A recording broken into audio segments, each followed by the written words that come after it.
বলো আগামী সপ্তাহে যদি তারেক রহমান এসে বলে যাবে ইলেকশন চাই এবং ডিসেম্বরের মধ্যে চাই, যদি বলে আপনি নিশ্চিত থাকেন ইলেকশন ডিসেম্বরে হবে, কারণ ডক্টর ইউনূস ওই রিস্কে যাবে না, তার পক্ষে এই চাপ সামাল দেওয়া সম্ভব না।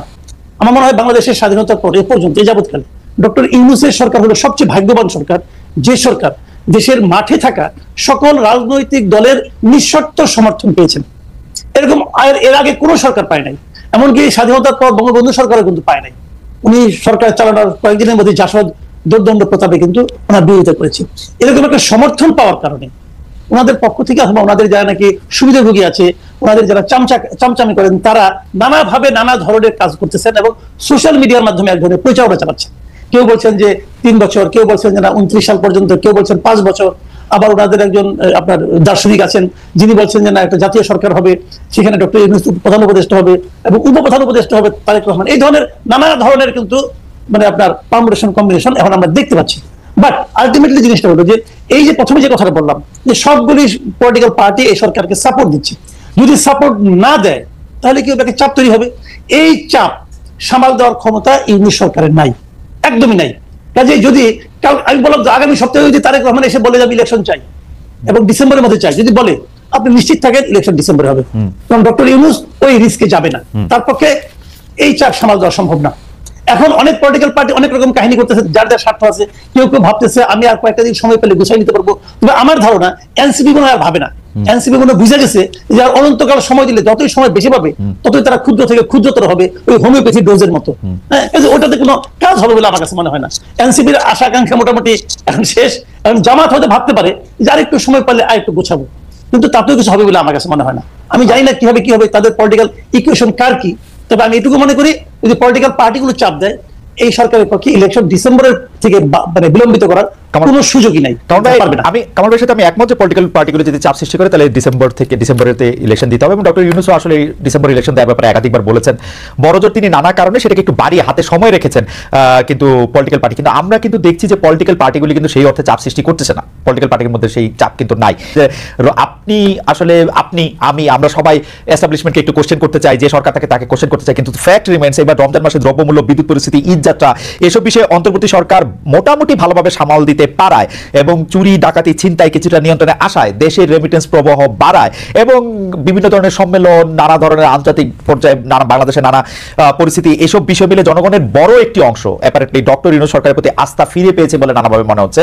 আমার যারা বিএনপি বা জামায়াত যে করেন যেসব পরিচিতরা নেতৃবৃন্দরা, তারাও অনেকে বলছেন ডক্টর ইউনূসের প্রতি এই দেশের মানুষের কিছুটা আস্থা বেড়েছে, অ্যাপ্রুভাল রেটিং অনেক বেড়েছে বলে মনে হচ্ছে।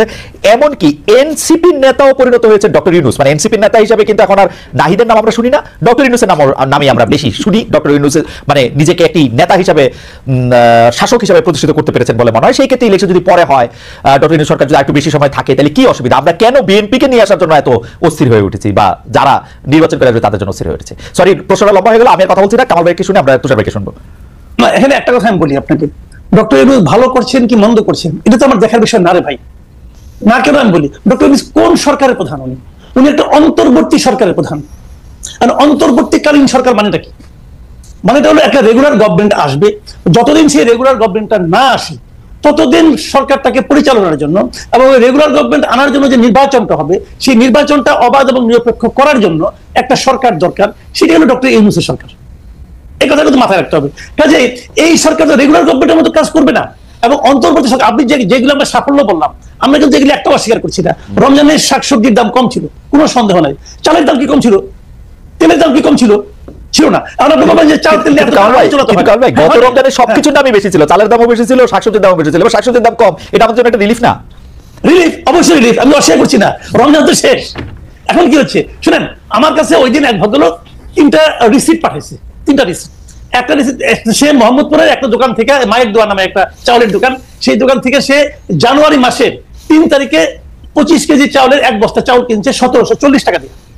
সেই একই দোকান থেকে সেই একই চাল, একই পরিমাণ চাল উনি ফেব্রুয়ারি মাসের 1 তারিখে কিনছেন 1950 টাকা দিয়া। সেই একই দোকান থেকে একই পরিমাণ চাল, 25 কেজি চাল, উনি এপ্রিল মাসের 7 তারিখে কিনেছেন 2155 টাকা দিয়া। কথাটা খেয়াল করেন, 4 মাসের ব্যবধানে চাউলের দাম 1700 থেকে 2100 টাকা হয়ে গেছে, কিন্তু একই দোকানে একই জায়গায়। কাজে এটা রিয়েলিটি। আর গতকালকে তো আপনার তেলের দাম বেড়ে গেল 1 লাফে 14 টাকা। তো এখন আপনি যদি বলেন না তেলের দাম কম আছে, চালের দাম কম আছে, দাম বেড়েছে কিন্তু আমাদের ক্রয় ক্ষমতা বেড়েছে, বলতে পারেন ভাই, অনেক কথাই আগেও শুনেছি এখনো শুনতে পারি, সেগুলি এক জিনিস। বিষয়টা কি হয়েছে আমি বলি, ডক্টর ইউনূস হলো একটা অসাধারণ পিআর পারসন। উনি জানেন যে কিভাবে পিআরের কাজগুলি করতে হয়। সোশ্যাল মিডিয়ায় এক ধরনের হুজুগ উনি চালাচ্ছেন খুবই প্ল্যান রয়েছে, খুবই। কিন্তু একটা কথা মাথায় রাখতে হবে ভাই, মাথায় রাখেন যারা সোশ্যাল মিডিয়ায় এগুলি করে তারা কিন্তু বাজার করে না, বাজার করে বাবা, রান্না করে মা, ছেলে খায় আর খেতে খেতে স্ট্যাটাস দেয়। এটা মাথায় রাখতে হবে ভাই, এটাই বাংলাদেশে এখন হচ্ছে। কি হচ্ছে বাবাকে জিজ্ঞাসা করেন যে বাজার করতে যায় তার কি হয়েছে। আমি কিন্তু বাজার করি না, কারণ আমি গত পরশুদিন বলি আপনাকে, গত পরশুদিন আমি এমন কোন সবজি পাই নাই যার দাম 80 টাকার কম, আমি পাই নাই ভাই, আমি নিজে কিনেছি। আমি কিন্তু একজনের কাছে শুনে বলতেছি না, কিন্তু একমাত্র টমেটো পেয়েছিলাম 50 টাকা কেজি, কিন্তু টমেটো ছাড়ার প্রত্যেকটা জিনিসের দাম 80 টাকা কেজি। কিভাবে কমলো ভাই? কিন্তু কারণ ভাই কিভাবে কমলো? না ঠিক আছে, কিন্তু কারণ ভাই আমি আপনি দুজনই আপনি আমার থেকে অনেকখানি বড়, কিন্তু আমরা আসলে এই সরকারগুলিকে খেয়াল করি। তো এই আওয়ামী লীগ সরকার, তার আগে যখন বিএনপি সরকার ছিল, তাদের যে মানে তৃণমূল পর্যায়ে তাদের যে বাহিনী আছে, সেটা ছাত্রদের হোক, যুবদের হোক, এটা হোক, তাদের একটা বড় চাঁদাবাজি এবং পাওয়ার এক্সারসাইজ করার একটা সিন্ডিকেট আছে। আমাকে আমার একজন গ্রামীণ বন্ধু ফোন করে সেদিন বলেছিলেন যে তোমরা তো গ্রামে আসো না, তোমরা বুঝবে না যে আমরা তো এই চাঁদাবাজি থেকে এখন মুক্ত আসে। এখন তো কেউ আমাকে এসে দলের মানে উনি হ্যাডাম শব্দটা ব্যবহার করছেন, সেটা দেখাচ্ছে না। সমন্বয়কদের ওই গ্রাসরুট লেভেলে এরকম দল নাই। তো এইটা তাদের জন্য একটা স্বস্তির। এইটা আমরা কেমনে বুঝবো? আমরা শুধু তথাকথিত নির্বাচন এর নাম দিয়ে এটাকে আমরা আসলে না, আমি আপনার সাথে কিন্তু একদম দ্বিমত করছি না। ওই পর্যায়ের এই ছুটকা ফাটকা চাঁদাবাজি এখন আসলে ওইভাবে নাই। ঢাকার রাস্তাতেও এই ফুটপাতের বাদামওয়ালাকেও কিন্তু প্রতিদিন 100 টাকা করে চাঁদা দিতে হতো আগে, যে নাকি চীনা বাদাম বিক্রি করে। ওইটা এখন নাই, আমি নিজে চেক করে দেখেছি, ওগুলি নাই। এটা হলো একটা পজিটিভ দিক। কিন্তু একটা কথা আপনাকে মাথায় রাখতে হবে, সেই জিনিসটা হলো আমি কিন্তু বাংলাদেশে ডক্টর ইউনূস সরকারকে হাসিনা সরকারের সঙ্গে তুলনা করবো না। হাসিনা সরকার তো আমার কল্পনার চেয়েও খারাপ সরকার ছিল। তাদের দৌরাত্ম্য, তাদের দাপট, তাদের অনিয়ম, দুর্নীতি, এইটার সঙ্গে আমি পুরো সরকারকে তুলনা করবো না। সেটা এক জিনিস। ওইখান থেকে আমরা মুক্তি পেয়েছি। মুক্তি পাওয়া মানে এইটা এখন যে পেয়েছি, এটাই যে আমাদের প্রাপ্তি, এটাই যে আমাদের প্রত্যাশা, তা কিন্তু নয়। আমরা কিন্তু নিয়মতান্ত্রিক সরকার চাই। কেন চাই সেটা আমি বলি।